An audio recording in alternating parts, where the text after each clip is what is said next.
Kitab, apabila kita sebut kitab, maksud di segi syariat ialah kitab yang diturunkan oleh Allah kepada Rasul dan Nabi. Jadi kitab yang diturunkan oleh Allah itu dipanggil kitab. Tapi secara umumnya bahasa Arab ni kitab dengan buku. Maksud kita bukan buku di sini, tapi kitab ni maknanya perkara yang diturunkan oleh Allah Subhanahu Wa Taala yang merupakan kalam Allah. Jadi walaupun dalam huruf, dalam tulisan huruf, tetapi ia menunjukkan terjemahan daripada kalam ma'ani.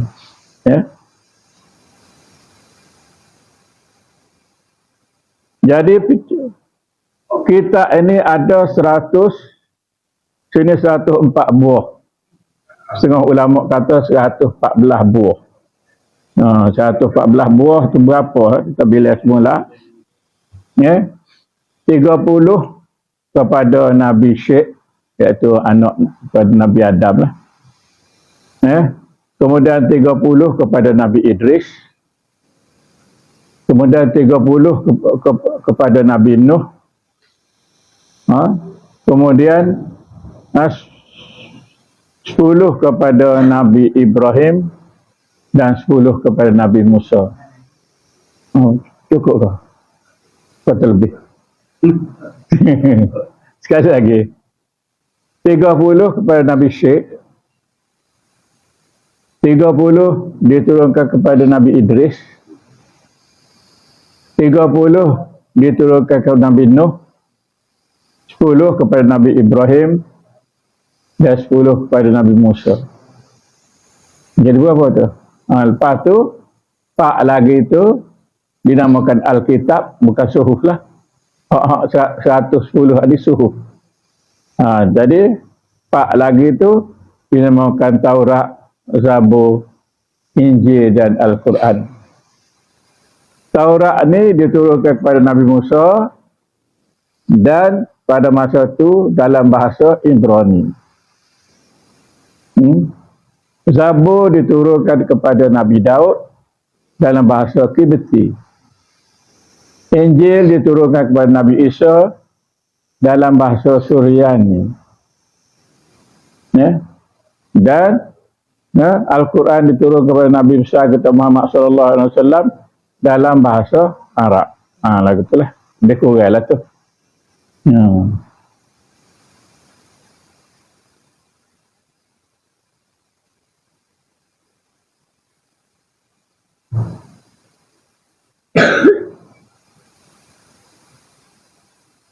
Kita baca dia kata mana tadi?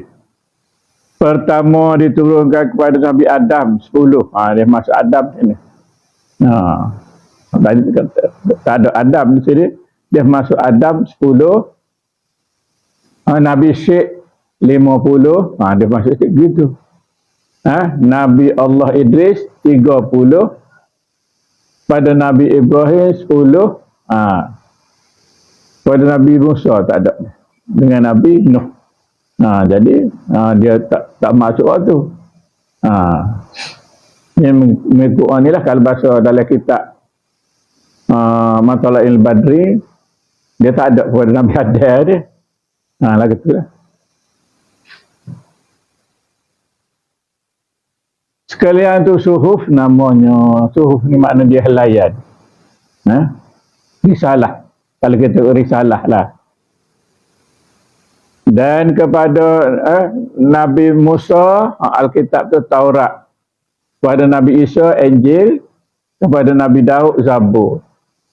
Dan hari yang kesudahan, hari yang dibangkitkan sekalian manusia.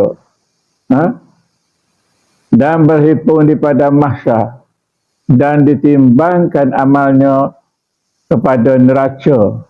Dan berjalan atas titian sirat. Dan masuk mukmin ke dalam surga dan masuk kafir ke dalam neraka. Sekaliannya itu 4, lawannya 4 menjadi 8.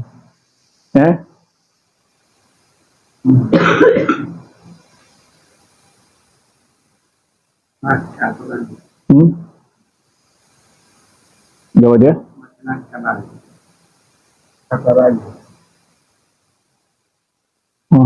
Kat mana dia? Baca berjalan atas titian sirat mustaqim, masuk mukmin ke dalam syurga dan masukkan kafir ke dalam neraka. Sekaliannya itu 4 lawan 4 menjadikan 8. 4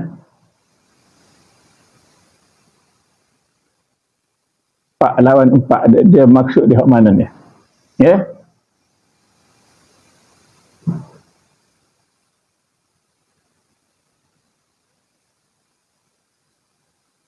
Kita bacalah. Maka dengan 8 yang tersebut dahulu 4 menjadikan 16, maka dimasukkan yang 48 itu menjadikan jumlahnya 64. Maka sekalian itu hendaklah kita ketahui bahawa etikotkan supaya sempurna iman kita. Jadi hak cara daripada sifat 20 lagi. Sifat 20 dah yang wajib 20, yang mustahil 20, 40, kemudian yang harus dia kata 10 kalau kita ni jadi 50. Bagi Rasul pula yang wajib yang wajib apa namanya 4, yang mustahil 4 dan yang harus 1, jadi 9 campur dengan apa namanya 50 tadi jadi 61 campur dengan percaya kepada hari kemudian, hari kiamat, percaya kepada sebab kita ni di hari kiamat kemudian neraca, titian sirat, surga, neraka. Jadi semua tu jadi hak dia pilih adalah 4, jadi 4 pada 8, daripada 8 dengan 8 tersebut dahulunya 4 menjadikan 16. 4 kali 4 16 lah. Maka dimasukkan yang 48 itu menjadi jumlah 64. Jadi dalam apa 44 ni masuk dalam hak jumlah 64. Maka sekaliannya hendaklah kita ketahui dan kita iktikadkan supaya sempurna iman kita. Ini dosa kita adalah. Dan Islam kita, Islam pula. Islam maknanya segala hak kita nak buat kerja lah. Kata setengah ulama, barang siapa tiada mengetahui demikian itu, tiada lepas kekal dalam neraka Jahannam. Jadi kalau bahagian fiqh ni pula kita tak buat, jadi kita kemungkinan lah, makna besar kemungkinan masuk dalam neraka. Terutamanya rukun Islam. Rukun Islam ada 5. Patut lain lagi sebab Islam ni dia kata meliputi ataupun Islam ni mengandungi semua kegiatan sama ada di dunia atau di akhirat. Semua kegiatan kita ni adalah Islam. Yang menetapkan sama ada disuruh buat atau dilarang membuat.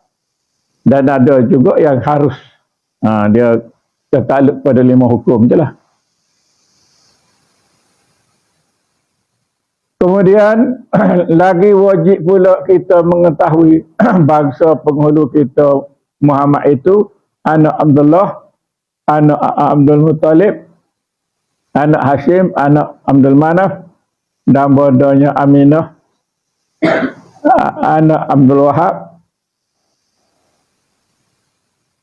Jadinya makna dilahirkan di Mekah, umurnya 40 tahun, kemudian turun wahyu. Waktu umur 40 tahun dia terima wahyu, mengajar agama Islam 13 tahun. Jadi 40 campur 13 53.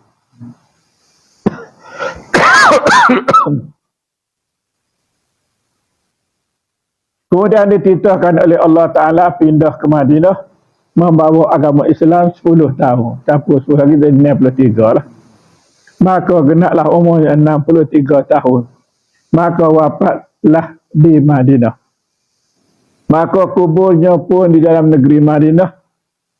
Sah jumlah umurnya 63 tahun. Faidatun. Allah Alam sekatalah dulu.